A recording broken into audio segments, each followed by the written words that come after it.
কি? হ্যাঁ, বলা নেই কওয়া নেই বাড়িতে ঢুকে ব্যান্ড বাজাতে শুরু করছো। কে তুমি? সর্বহাটের কাঠালি কলা হনুমান প্রসাদ ব্যান্ডবালা। আমি যেখানেই যাই সবার পা থেকে মাথা অব্দি ব্যান্ড বাজায়। মা! মা!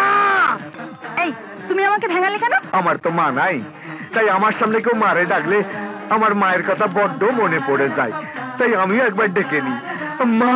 চুপ! কি তৃষা? কে? কে এটা? কি জানি কলা না কি একটা বললো। সর্বহাটের কাঠালি কলা হনুমান প্রসাদ ব্যান্ডবালা। যেখানেই যাই পা থেকে মাথা অব্দি ব্যান্ড বাজায়। আপনি কে? হ্যাঁ? আমার বাড়িতে ঢুকে তুমি আমাকে জিজ্ঞেস করছো আমি কে? আমি এ বাড়ির মালিক, তারা দেবী। জয়